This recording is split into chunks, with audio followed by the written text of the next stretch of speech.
Cardtrix here. Today I'm going to be showing you a revised performance and tutorial of Whispers 4 Times by John Mendoza.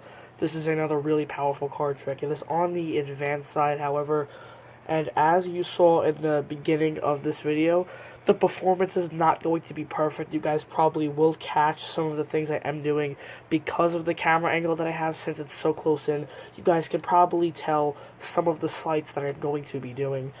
This trick requires a lot of misdirection in a way, and since I'm so close in with a camera, it's pretty hard to misdirect you guys. So you guys probably won't notice things I'm doing in the performance, but in real life, this trick is so much better.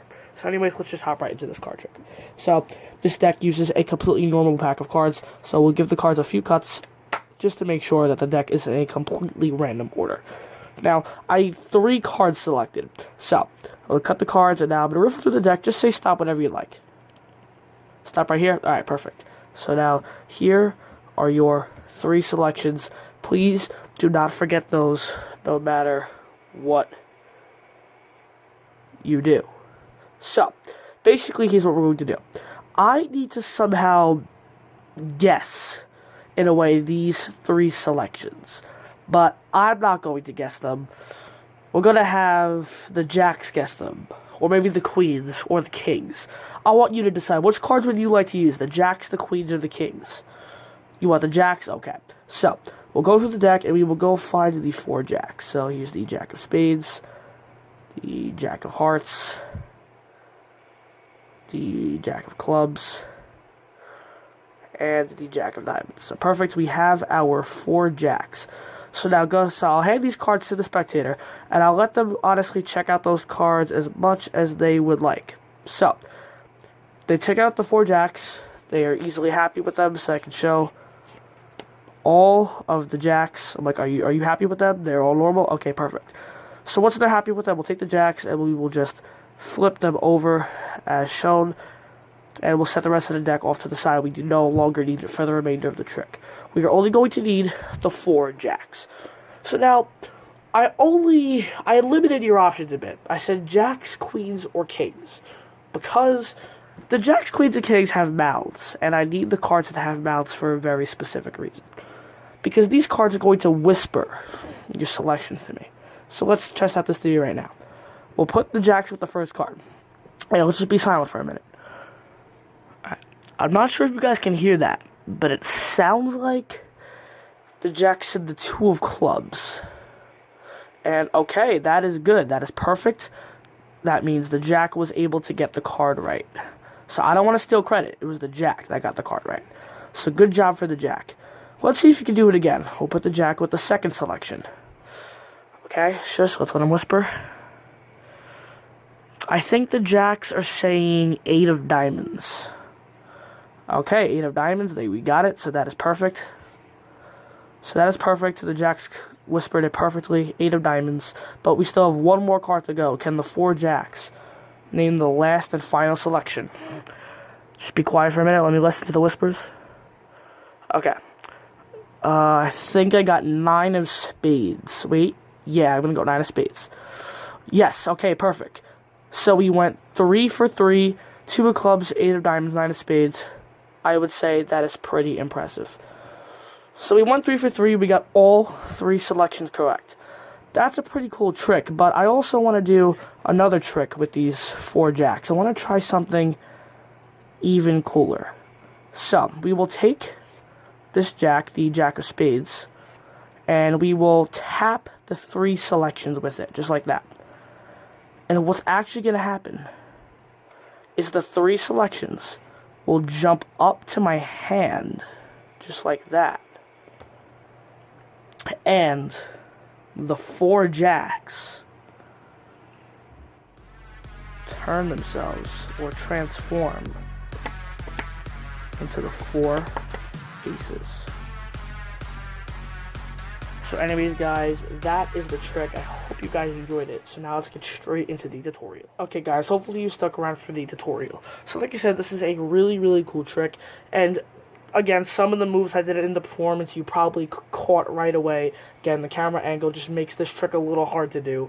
But anyways, again, works great in real life. So let me teach you exactly how you can pull off this trick at home. So here's what you're going to need. You're going to need any deck of cards. Any deck of cards will work for this trick. Now, you need to remove the 4 aces and any 3 cards you want. These are going to represent your 3 selections that the spectator are going to pick. They can be any cards you want. Just make sure they are not picture cards, because when you give the spectator the option to choose the jacks, the queens, or the kings, let's say you have a queen as one of your selections and they choose the queens, then you're screwed because you can't take out all the queens. So make sure these are spot cards. So any 3 cards will do. Just make sure you memorize them. We'll start there. But just make sure you memorize these cards. Do not forget them, otherwise you'll screw up the entire trick. So take out any 3 cards and just memorize them. I'll use the same 3 cards I used in the performance to keep this trick consistent. So I'll set these off to the side for now. Now, for tutorial purposes, I'm just going to leave the 4 jacks out to save some time. But normally these will be buried in the deck somewhere, because they do really have a free choice of jacks, queens, or kings. So here's the setup. You take the deck. This can be mixed up, again, in any kind of way. It doesn't really matter what the setup for all of these cards are. So just make sure those are shuffled. So now here's your setup. You have the deck. You're going to take 1 ace, place it face up on top of the deck. Then you're going to take the remaining aces and place them face down on top of that ace. And then you're going to take the 3 selections you're going to force in the spectator and also put those on top of the deck. But make sure you remember what order you put these cards in, because, again, let's say you have the Jack's Whisper, but you may have the cards right, but you don't want to say them in the wrong order. So just make sure you memorize the order you set the cards in. So I'm thinking 2 of clubs, 8 of diamonds, 9 of spades. So set those cards on top. And then, again, these will be in the deck somewhere, but again, just to save time, I'm going to leave these out on the table. So from here, you can open up, you can dive right into the trick, or you can do what I did, and you can start with a quick false cut. Now, you do not need to do this. This is not mandatory. I just like to do this as a convincer that the deck actually is mixed up, because you don't want to disturb these top few cards. So, here's how you're going to start off. You're going to do those false cuts. Again, you don't need to do it. And you're going to have the spectator freely select 3 cards. And again, it's not so free. You're forcing the top 3 cards on your spectator. So, the way you're going to do this is you're going to swing cut a portion of cards, and then when you put this half down, get a slight pinky break on the deck, just like that. So now what you're going to do is you're going to do a standard riffle force. You're going to take your thumb and just riffle it down the deck. They can say stop whenever they want. Wherever they say stop, just close up the deck where they say stop and lift up from the pinky break. That's all there is to it. So now just deal down the cards just like this, and then take that bottom portion, put it back to the top. So basically all you just did was set down the 3 selection cards, and then you kept the 4 aces on top in that same exact order. So you're doing a riffle force to get the 3 selections on the table. So remember, it's 2 of clubs, 8 of diamonds, and then 9 of spades. So make sure you memorize that order. So now from here, you're going to give the spectator the choices of jacks, queens, or kings. So they go through it. They can say whatever they want. Let's say they say jacks. So then I'll go through the deck, take them all out, and then boom, there they are. So now this is where some of that misdirection is going to come in. So this is probably where you guys automatically saw what I was doing. So at this point, you need to get a break under the top 4 cards, which are the 4 aces. That 1 face-up ace, and then these 3 face-down aces. Now, again, in real life, this is insanely easy to do, because you're going to let the spectators inspect the 4 jacks. So while they're looking at the jacks to make sure it's normal, you can just riffle up and get the break on the 4 cards. Again, that's why it's difficult on this camera angle, because when the camera's this close into my hands, you guys can easily tell that I'm riffling up. So obviously, again, you can tell, but trust me, guys, in real life, this trick will work. It will blow minds. So as they are inspecting the jacks, that's going to be a form of misdirection. Just riffle up till you get a pinky break on those top 4 cards. That's all you need to do. So now we're going to the hardest portion of the trick right here. If you can do this part of the trick, then you can do this entire trick. You'll have no problem. So now you can just count the 4 jacks off. You can just set them on top. Do whatever you want. Just make sure you maintain that break from the same spot. Now, this portion right here, the 4 jacks plus that break, that's a thick portion of cards. That's a lot more than 4 cards. So what you're going to do is just flip these over as carefully as possible, but just casually. And just be careful how you're angling these cards to the spectator. If I were you, angle it like this to them so they can see the top. You don't want them to see this portion, otherwise they can tell how thick it is, and then they can definitely see how that's definitely not 4 cards, basically. So now from here, you're going to leave that pile slightly in-jogged for a reason. And again, on the performance, you guys probably caught this because of how close the camera is. But as you're talking to them, just kind of make some eye contact. You're going to riffle down 3 cards. You're going to stick your pinky in there, and then you're going to push everything in. So basically what you just did is you just dropped 3 cards on top of the deck. And now you're going to lift up everything above the break and set the rest of the cards down. So boom, that's all there is to it. That's technically the hardest part of the trick, but it's really not that difficult. If that confused you at all, which I don't think it would, I think it's pretty straightforward, but just rewind it a few times just in case if you need any more help with that. So now basically what you have left in your hand is this setup right here. You have the jack, and then of course you have the 4 aces in this setup. So now you're going to take this pile, flip it face up, and now you're going to get into the whole thing about you need the jacks, the queens, or the kings because they have mouths, and they're going to whisper to me the cards. Now, obviously it's magical because how do you know what these cards are? But in reality, again, you force these cards so you know what they are. So you're going to take it, put it on the first card. So you can just act it, just say shush, be quiet, just play along with it, and eventually say, okay, they said the 2 of clubs. So now, boom. So now from here, you need to get a pinky break on the bottom card. And I'm actually going to give you a bit of a tip here. For the first card, you're going to think number 1. For this card, you're going to think number 2. And for this card, you're going to think number 3. And you're going to see why in just a moment. So there's 2 ways you can do it. You can either just riffle 1 card, or you can do a pinky pull down, which is a little harder for me with this deck. This actually style of deck is a really thick stock, so it's a little hard to do a little pinky count. So I'm just gonna riffle up, but just get a pinky break on just the bottom card. Then take all the cards above the break and just flip it over as 1 card. So that's a lot of cards, but just flip it over casually, and the spectator won't suspect a thing. And then supposedly deal down the selection. You've actually just dealt down an ace. So now flip the whole thing over again, revealing that jack. Go to the second card. Remember, you're thinking this pile as number 2, and there's a reason for that. So again, just play it up, pretend like they're whispering, say, okay, 8 of diamonds, or whatever card you're using. And now the reason why is this time, you're going to get a break on the bottom 2 cards. So again, you can do a pinky count, or you can just riffle up, just like that. So get a pinky break on the bottom 2 cards. And now do the same thing again, take all these cards and flip them over as 1, nice and casually, the spectator won't suspect a thing. However, you cannot just deal this card down because you're going to flash an ace. You cannot deal the card down because you don't want to flash that ace. So instead of dealing this card down, what you're going to do is something called a wrist kill.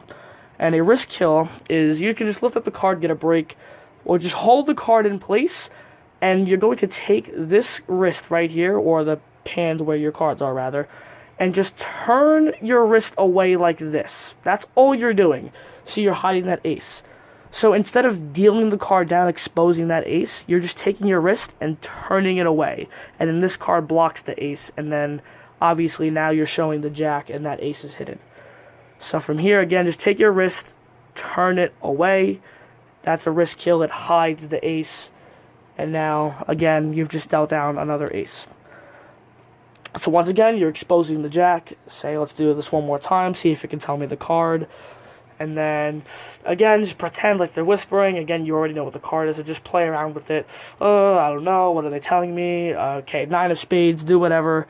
Flip it over, show you're correct. And the reason why you made this pile number 3 is this time, I think you guys may guess it now, you need to get a pinky break on the bottom 3 cards.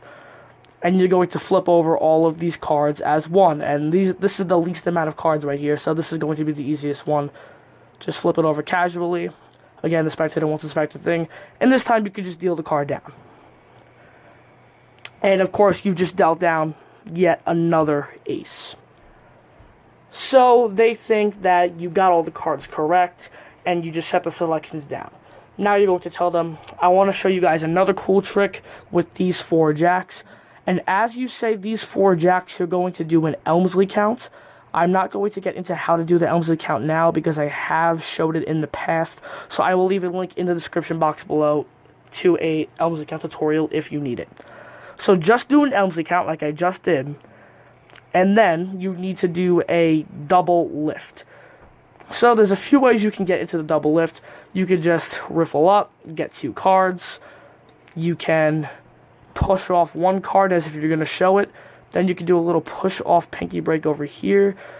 And then put the card back to do a double lift. Again, do whatever you can to get a break in the top 2 cards. So now you can do a double lift. Show the jack. Flip it over.